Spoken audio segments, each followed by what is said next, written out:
Queria mostrar a nossa manchete principal.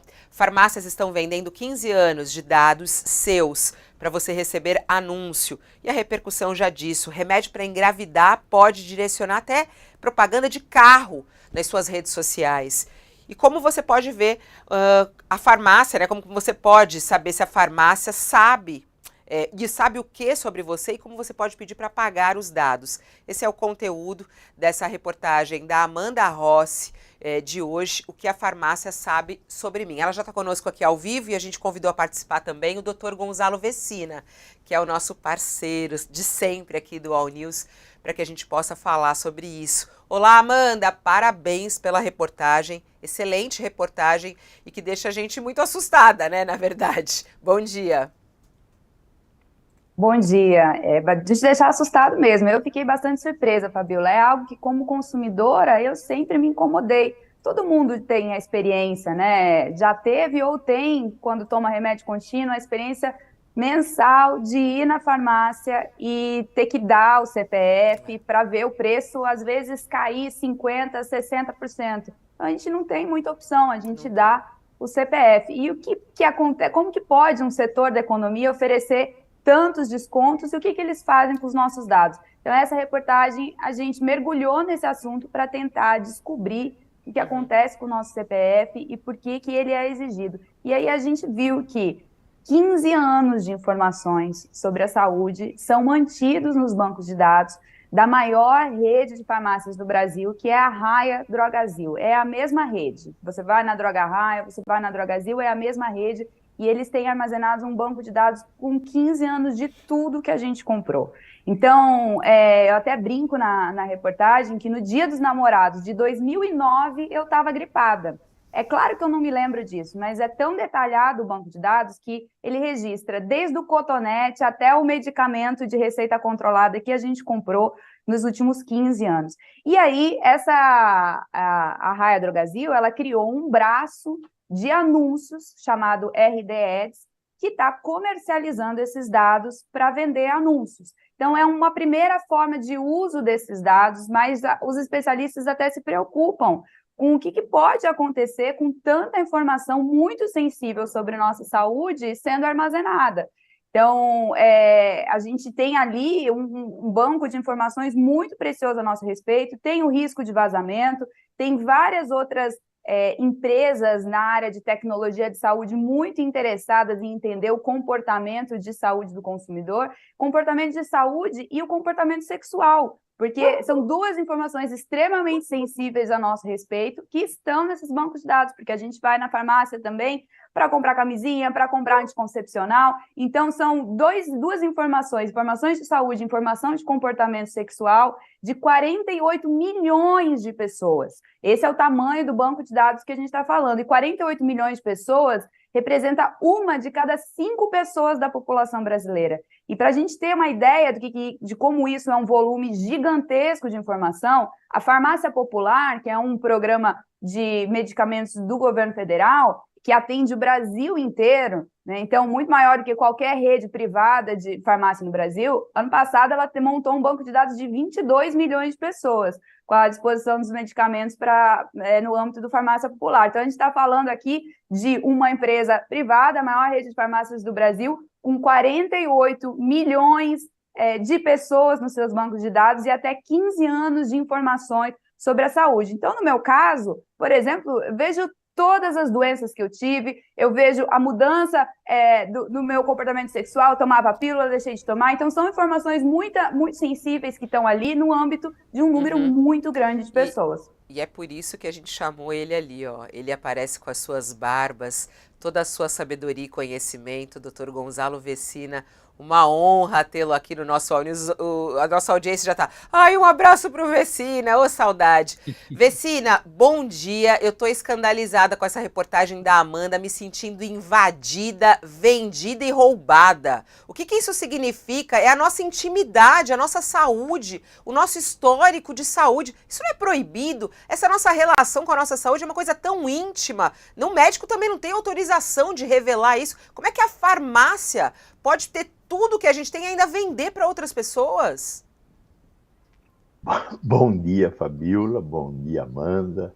Bom dia, assistentes, internautas que estão aí nos assistindo, né?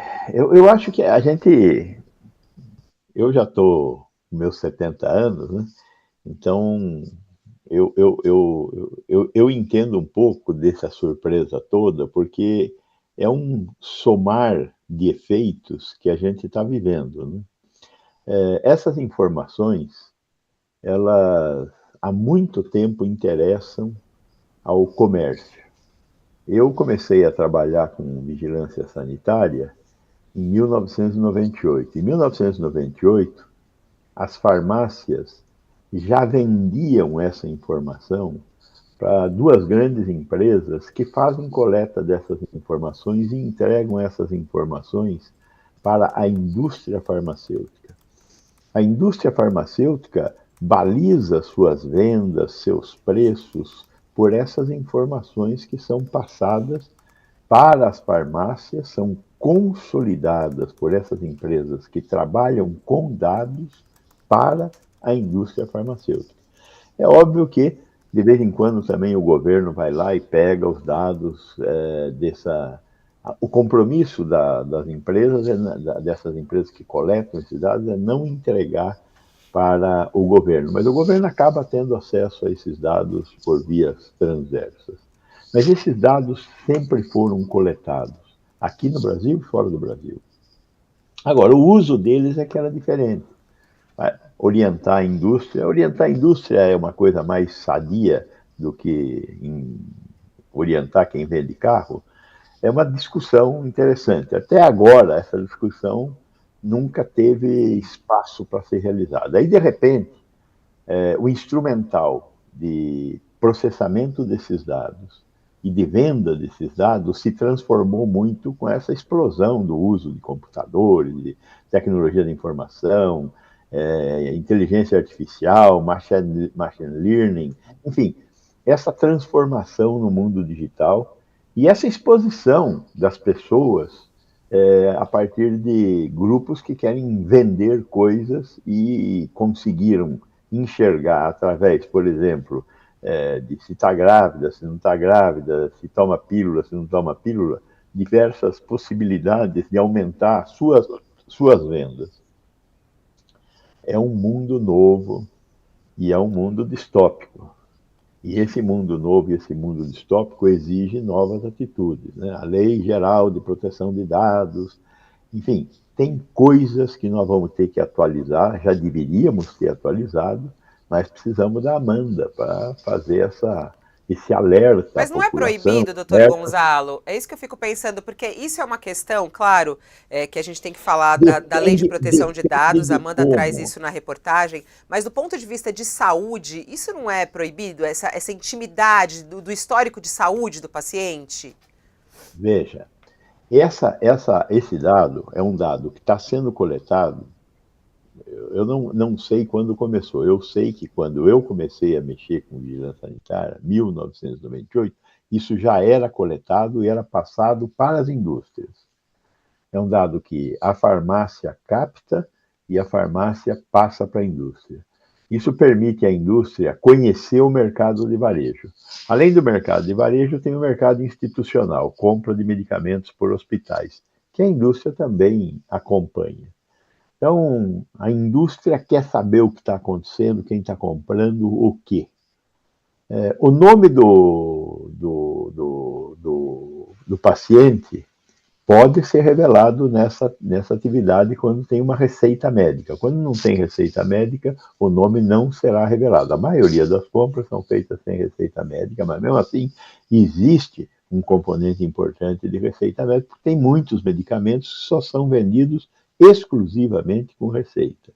Então, esse dado sempre foi um dado sigiloso e que não deve ser revelado. O nome do paciente que compra um determinado medicamento. O cara está comprando um remédio para AIDS, o cara está comprando um remédio para tratar uma doença um pouco mais complicada, uma demência, um negócio desse. Então, esses dados são sigilosos e não deveriam ser passados. Eu não sei se são esses Você dados. sabe, O dado Amanda? da receita médica está sendo Você sabe se, transmitido. se esses dados são protegidos de certa maneira, não? Ou nada é protegido, Amanda? Ó, gente, eu imprimi. Esse aqui são os meus dados na Hidrogazil. São 39 páginas. Aqui tem tudo. O remédio que eu comprei, o dia que eu comprei, em que lugar eu comprei, o preço que eu paguei, o desconto, suposto desconto que eles me deram em troca dos meus dados pessoais. Então, como é que funciona essa venda dos dados para anúncio? Um anunciante quer, por exemplo, direcionar uma campanha de marketing para quem tem dente sensível, ou então para a gente usar um medicamento, para quem usa antidepressivo. Então, ele contrata esse braço da Hidrogazil, a RDEDS. A RDEDS vai no seu banco de dados, vai selecionar todas as pessoas que tomam antidepressivo, por exemplo, mulheres que tomam antidepressivo de 25 a 30 anos que moram em São Paulo. E aí vai direcionar as propagandas para essas pessoas. Então, há o registro detalhado de todos os dados, todo o consumo que a gente teve nesse período longo de tempo. A LGPD é uma zona cinzenta em relação a isso, porque o dado de saúde é considerado na LGPD a modalidade de dado que mais tem que ser protegida. Dado de saúde e dado de comportamento sexual. É considerado dado sensível. E tem um dispositivo na LGPD que diz que dado sensível não pode ser comercializado. É possível que haja uma vedação à comercialização do dado sensível. Só que isso ainda está em elaboração. A LGPD, de certa forma, é recente, então está na pauta da Autoridade Nacional de Proteção de Dados, por exemplo, regulamentar essa vedação a obtenção de vantagem econômica com os dados sensíveis. Então, há uma zona cinzenta, e enquanto existe essa zona cinzenta, os nossos CPFs são pedidos para que a gente tenha esses descontos, que podem chegar a 70%, e depois esses dados criam perfis, transformam a gente em audiência, para que a gente, então, receba os anúncios. Agora, em relação ao preço dos remédios... Oi, fale, doutor Gonzalo. Essa questão é uma questão mais moderna, né? Veja que em 1998, ninguém pedia o seu CPF e antes disso, não pediam o seu CPF. Esse negócio de CPF começou a vir quando as farmácias começaram a aumentar a sua competição e quiseram criar novos elementos para vincular o cliente à farmácia. O CPF é um vinculador de cliente à farmácia. Essa é uma discussão que a vigilância sanitária já travou no passado. É proibido incentivar a compra de medicamentos. Então, uma coisa que era proibida é compre 2 e leve 3. Porque se eu preciso de 2, eu não vou levar 3. Então, há uma luta constante da fiscalização de farmácias para impedir que a farmácia se transforme em um ponto comercial. A farmácia tem que ser um ponto de saúde pública e não um ponto comercial. Luta perdida, né, doutor Gonzalo? Luta perdida, porque elas viraram exatamente isso. Mas eu queria até tocar no assunto do preço dos remédios. A Amanda traz isso muito bem na reportagem e chamando a atenção que esses descontos são fantasiosos, né? Porque por que você dá o CPF lá? Você dá o CPF porque ele fala assim, a hora que... Eu fui na farmácia ontem, você chega lá, aí você fala, eu preciso do meu remédio. Aí ele pega e fala, o valor tá com o CPF tem desconto. Aí você fala, quanto que é o desconto? Não sei, me dá o seu CPF. É assim que funciona, você tem que dar o CPF. Aí você dá o CPF, quer dizer, já foi, né? Aí já foi. Aí o CPF já foi. Aí ele fala, olha, o remédio custa R$300. Com o CPF, sai por 150. Aí você fala, eu quero, pode pôr com o CPF. E assim vai. Vamos lá, doutor Vecina, como é que é a formação do preço desses remédios? São descontos mentirosos? É fake news? É desconto fake isso? Veja, o mercado de medicamentos é um mercado complexo e o que tem tabelado é o preço máximo ao consumidor. O preço máximo ao consumidor é uma ficção que nasceu do processo inflacionário brasileiro. Dado o processo inflacionário brasileiro, as indústrias se protegeram pondo um preço máximo elevado, para caso exista um tabelamento, como existe um tabelamento, você tem um espaço grande para conseguir colocar o seu medicamento no varejo com um desconto que incentive o varejista a vender o seu remédio. Então, vocês não lembram, mas no tempo da CPI dos medicamentos, que nós tivemos isso lá no ano 2000, se discutia muito essa coisa do desconto, a dúzia de 10. Então, a indústria vende uma dúzia e cobra 10. Com isso, o farmacêutico pode, o dono da farmácia, pode fazer um desconto excepcional na sua farmácia. Então, esta indústria dá um desconto maior, eu vou vender mais o produto desta indústria.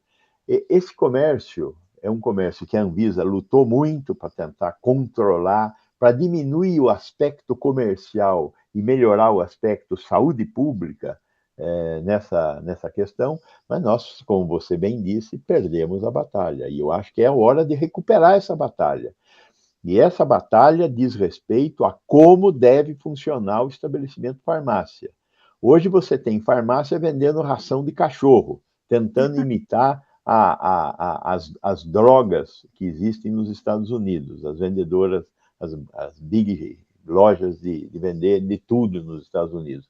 A farmácia é um estabelecimento sanitário, deveria vender exclusivamente produtos que interessam à saúde pública, eventualmente cosméticos, alguma coisa assim, sim, mas certamente nós estamos perdendo a batalha e estamos transformando a farmácia num estabelecimento exclusivamente comercial, exatamente, que quer agora fazer, está fazendo exames de laboratório, que quer dar consulta na farmácia, como tem no México, a consulta na farmácia.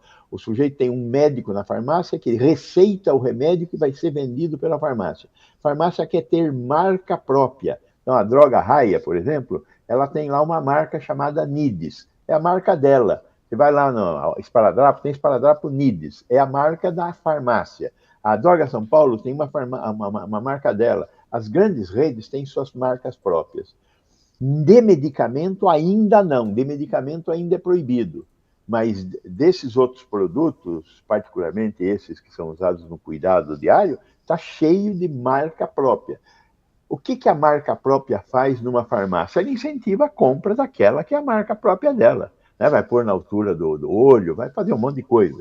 Então, a farmácia tem que ser melhor regulamentada para que a gente possa ter um estabelecimento de saúde pública e não um estabelecimento comercial vendendo veneno, porque o remédio, em última análise, é um veneno que, usado de maneira adequada, pode tratar, mas usado de maneira inadequada, quando, por exemplo, eu compro 3 eu pago 3 e recebo 2, o contrário, né? Compro 2 e recebo 3, é um incentivo ao consumo de medicamentos. Isso é um equívoco.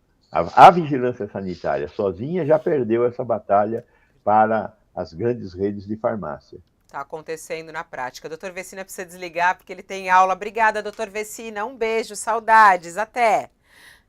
Parabéns, Amanda, parabéns, Fabíola e ao UOL, por trazer essa discussão à tona. Temos que recuperar a farmácia como estabelecimento de saúde pública. Boa. Um abraço, bom dia a todos. Bom dia. Rapidinho com a Amanda, porque tem toque, tem operação da Polícia Federal, tem depoimento, tem muita coisa hoje, Amanda. O programa está lotado e você traz essa reportagem que é essencial para que a gente possa ler. Eu queria só amarrar com você, porque existe saída, é possível apagar os seus dados. Você aqui na sua reportagem, até coloca para mim na página principal do UOL, ela traz aqui até os links para que você faça isso. Como ver o que a farmácia sabe, deixa eu ir aqui no telão, por favor. Como ver o que a farmácia sabe sobre você e pedir para apagar os dados. Como que a gente faz isso, Amanda? Explica. Amanda, tá me ouvindo? Caímos com a Amanda? A Lei Geral de Proteção de Dados, desculpa, Fabíola, ela... falhou o começo da sua fala. O Amanda, você lá traz os links, né? Eu até cliquei lá e já fui. Como é que eu tenho certeza que eles apagaram os meus dados? Certeza mesmo a gente não tem, Fabíola. Isso depende de uma regulamentação. Porque o que a gente tem é a Lei Geral de Proteção dos Dados nos dando esse direito, né? Então, a gente pode solicitar, agora cabe à Autoridade Nacional de Proteção de Dados verificar se essas exigências que eles fazem das empresas estão sendo cumpridas por elas ou não. Então, tem gente que pode não se incomodar com isso. Poxa, tem lá 15 anos de dados ao meu respeito, não tem problema, tudo bem, é válido, cada um tem o seu ponto de vista. Agora, se você está incomodado que a farmácia tenha 15 anos dos seus registros de saúde, dos registros de saúde da sua família, né? E você, enfim, quer saber o que eles têm, tem essa curiosidade, né? Você quer saber o que eles têm, igual a gente estava mostrando aqui, né? As minhas 39 páginas de dados desde 2008 na Raia Drogazil, ou se você quer apagar esses dados, a lei te protege, ela te dá esse direito. Então, todas as empresas têm que disponibilizar um canal para que o cidadão faça esse pedido. Para facilitar, a gente disponibilizou no UOL os caminhos para vocês fazerem os pedidos nas principais redes de farmácia do Brasil. E aí, outra questão em relação a que a gente pode fazer, né, a partir de agora, tendo consciência dessa informação, de que os nossos dados eles ficam armazenados por tanto tempo, revelando tanto sobre a gente, e agora estão sendo monetizados para publicidade. Outra coisa que a gente pode fazer é, na hora de comprar remédio, começar a contestar: para que meu CPF? Eu quero desconto, mas eu não quero dar o CPF. Porque uma informação que a gente traz nessa reportagem, que você já comentou, Fabiola, é que esses preços cheios, sem o CPF, eles são fictícios. E os descontos também que são dados, esses descontos gigantescos com CPF, na maioria das vezes, eles também são fictícios. Então, a gente deveria poder pagar muito menos nos remédios, mesmo sem dar o CPF. Então, você também pode chegar na sua próxima compra de remédio na farmácia e falar: eu quero desconto, mas eu quero desconto sem dar o CPF. E aí, a gente fazendo, é um direito que a gente tem também. Tem farmácias que já dão o desconto sem o CPF, né? Então, acho que a gente tem dois caminhos aí: conhecer melhor o que as farmácias sabem sobre a gente, e se a gente não se sentir confortável com isso, pedir para eles apagarem os dados, e também começar a solicitar na farmácia que a gente possa ter o direito de receber o desconto. Na verdade, não é nem receber o desconto, é pagar o valor mais próximo ao valor do mercado, que é o preço já com desconto, sem dar essa contrapartida de entregar as nossas informações tão preciosas de saúde e de comportamento sexual.